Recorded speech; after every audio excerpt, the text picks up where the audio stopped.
भारत बनेगा ताकतवर शक्ति आज के समय में। भारत के पास वो सब है जिससे बड़े बड़े देशों को धूल चटा सकता है। भारत के पास एक से बढ़कर एक तकनीक के फाइटर जेट मौजूद है जो पाकिस्तान के घर में घुसकर मारकर चला आएगा और पाकिस्तान कुछ नहीं कर पाएगा। भारत के राफेल जैसे जेट मौजूद हैं जो मिनटों में कई किमी तक निशाना साधने में सक्षम हैं। अभी रूस ने भारत को सु-17 भी देने की भी बात कही। सु-17 फाइटर जेट मिलते ही तो भारत को और भी आसानी हो जाएगी। पाकिस्तान पहले ही डर के माहौल में है। पाकिस्तान को डर लगा है भारत एयर स्ट्राइक नहीं कर दे। बालाकोट एयर स्ट्राइक के बाद भारत की सैन्य शक्ति में महत्वपूर्ण वृद्धि हुई है जिससे सीमा पार आतंकवादियों को निशाना बनाना अधिक प्रभावी हो गया है। दोस्तों, आगे बढ़ने से पहले वीडियो को एक लाइक और चैनल को सब्सक्राइब जरूर से करें। भारत और रूस के बीच सु-17 फाइटर जेट को लेकर चल रही वार्ता भारतीय वायुसेना की रणनीतिक आवश्यकताओं और स्वदेशी रक्षा उत्पादन को बढ़ावा देने की दिशा में एक महत्वपूर्ण कदम है। हालांकि इस सौदे के कई पहलू हैं जिन्हें ध्यान में रखना आवश्यक है। रूस ने भारत को सु-57 स्टील्थ फाइटर जेट की पेशकश की है जिसमें पूर्ण तकनीकी हस्तांतरण और भारत में सह उत्पादन की संभावना शामिल है। यह प्रस्ताव भारतीय वायुसेना की घटती स्क्वाड्रन शक्ति को बढ़ाने और चीन पाकिस्तान की बढ़ती सैन्य क्षमताओं का मुकाबला करने के उद्देश्य से किया गया है। रूस ने यह भी संकेत दिया है कि यदि भारत सरकार इस प्रस्ताव को स्वीकार करती है तो इन जेट्स का उत्पादन वर्ष के भीतर शुरू हो सकता है। भारतीय वायुसेना वर्तमान में केवल 31 स्क्वाड्रनों के साथ कार्यरत है जबकि लक्ष्य 42 स्क्वाड्रन का है। चीन के जे 5वीं पीढ़ी के लड़ाकू विमानों की तैनाती के बीच भारत के पास इस स्तर का कोई विमान नहीं है। सु-57 इस अंतर को भरने में सहायक हो सकता है जब तक कि स्वदेशी AMCA परियोजना पूरी नहीं हो जाती। सु-57 में उन्नत एवियोनिक्स, सुपर क्रूज क्षमता और स्टील्थ तकनीक शामिल हैं। रूस ने भारत को इस विमान के सह उत्पादन के लिए पूर्ण तकनीकी हस्तांतरण की पेशकश की है जो आत्मनिर्भर भारत पहल के अनुरूप है। यह सहयोग भारत की रक्षा उत्पादन क्षमताओं को बढ़ावा देने और विदेशी आपूर्तिकर्ताओं पर निर्भरता कम करने में मदद कर सकता है। 2007 में भारत और रूस ने संयुक्त रूप से FGFA परियोजना शुरू की थी जिसका उद्देश्य Su-57 पर आधारित एक उन्नत लड़ाकू विमान विकसित करना था। हालांकि तकनीकी हस्तांतरण, लागत और प्रदर्शन से संबंधित मुद्दों के कारण भारत ने 2018 में इस परियोजना से पीछे हटने का निर्णय लिया। अब रूस ने Su-57 के साथ एक नया प्रस्ताव दिया है जिसमें पिछले मुद्दों को संबोधित करने का प्रयास किया गया है। Su-57 की खरीद से भारत को तत्काल लाभ मिल सकता है लेकिन इससे स्वदेशी AMCA परियोजना पर प्रभाव पड़ सकता है। Su-57 की खरीद से भारत को तत्काल लाभ मिल सकता है लेकिन इससे स्वदेशी AMCA परियोजना पर प्रभाव पड़ सकता है। इसके अलावा रूस से तकनीकी निर्भरता और भविष्य में रखरखाव संबंधी चुनौतियां भी हो सकती हैं। Su-57 की पेशकश एक रणनीतिक अवसर है जो तत्काल रक्षा आवश्यकताओं को पूरा करने और स्वदेशी उत्पादन क्षमताओं को बढ़ावा देने में सहायक हो सकता है।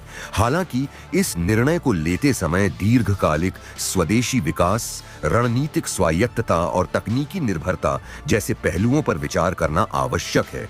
बालाकोट एयर स्ट्राइक के बाद भारत की ताकत काफी बढ़ गई है। अब भारत सीमा पार आतंकवादियों को निशाना बनाने के लिए और भी बेहतर तरीके से तैयार है। भारत के पास अब ऐसे हथियार हैं जिनसे दुश्मन को सटीक निशाना बनाया जा सकता है और नुकसान भी कम होता है।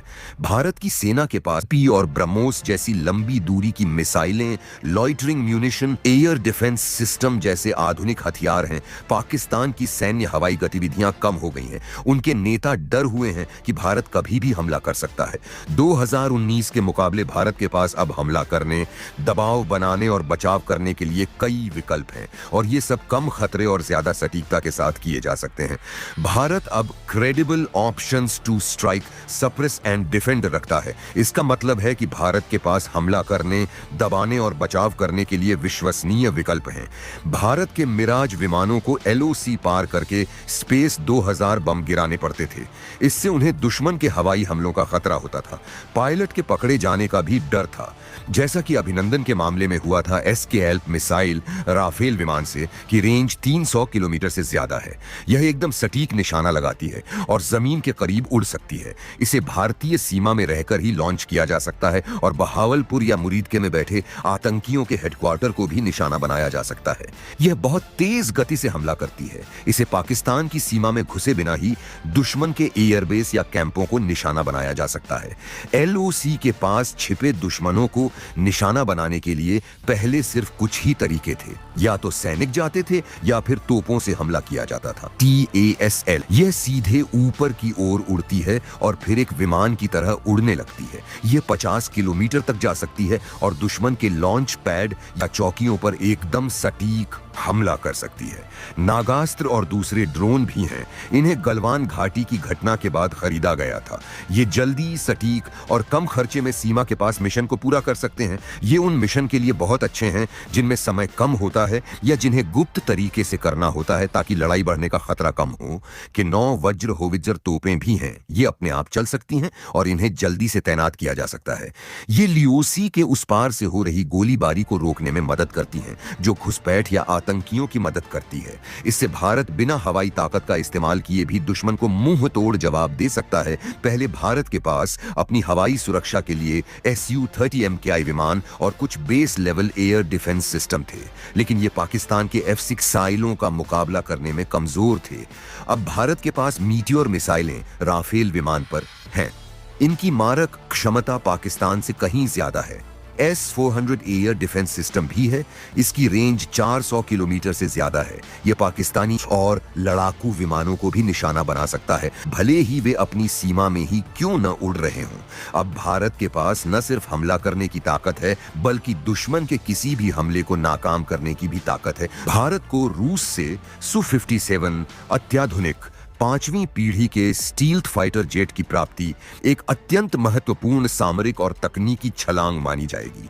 यदि भारत इस विमान को अपने बेड़े में शामिल करता है तो यह न केवल भारतीय वायुसेना की युद्धक क्षमताओं को कई गुना बढ़ा देगा, बल्कि इससे पूरे दक्षिण एशिया की सैन्य शक्ति का संतुलन भी बदल सकता है। बल्कि Su-57 की वास्तविक ताकत है। भारत यदि इसे हासिल करता है तो वह एक ऐसा अक्षय योद्धा प्राप्त करेगा जो हवा में ही नहीं, राजनीतिक मंचों पर भी अपनी उपस्थिति दर्ज कराएगा, बिना देखे बिना रोके।